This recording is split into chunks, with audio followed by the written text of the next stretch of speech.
Hi, I'm Dr. Ryan from Gatling Dental, and I'm here today to answer your questions on TMJ. Dr. Ryan, what is TMJ? TMJ actually stands for temporomandibular joints. So when people have been told or they think they have TMJ, that's actually a normal anatomical part of our body. It's the temporomandibular joints. I think what they're really thinking that they have is TMD, temporomandibular disorders, and that can be a variety of pain, symptoms, issues with the jaw functioning, issues with the muscles, headaches, neck aches. It can go on down.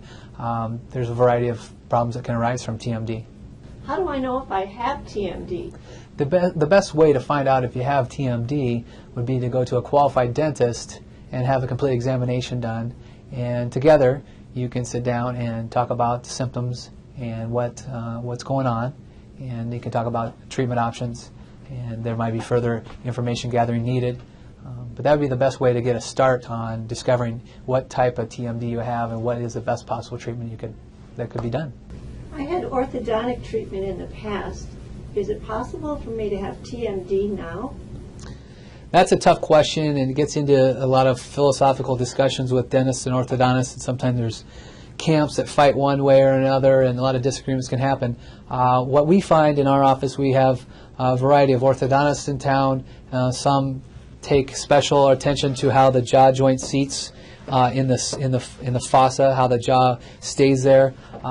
There's a lot of research out there that goes across the board on is that important or not. So what we find in this practice is the orthodontics that is finished with anterior guidance. I mean, that means the orthodontist that finishes their case with a stable joint position, or repeatable, I should say, something that's pretty repeatable, but then also has some sort of anterior control where their front teeth touch in anterior. We find those over time to be the most stable occlusions.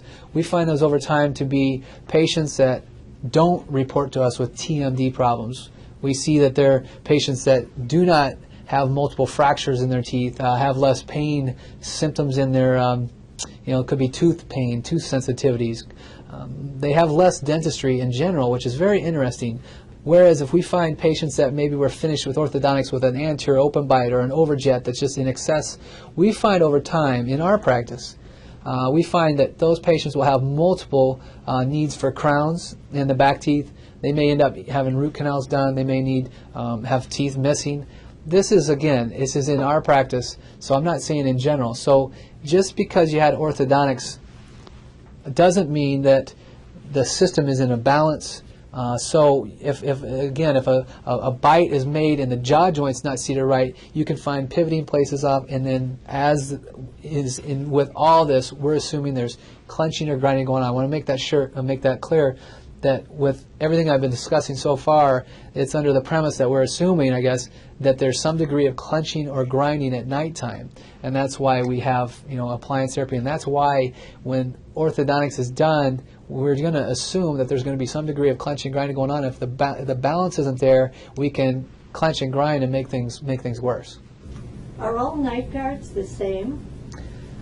And as you see here, all night guards aren't the same. We have patients that come to us and they said they had a night guard before from a dentist and it didn't work. As we were discussing today, you can see that there's so many different kinds of night guards. And here we showed you just 5 different types of night guards. So every night guard should be defined by what it is doing and how it is affecting. Again, we're going to assume clenching or grinding of our teeth at nighttime.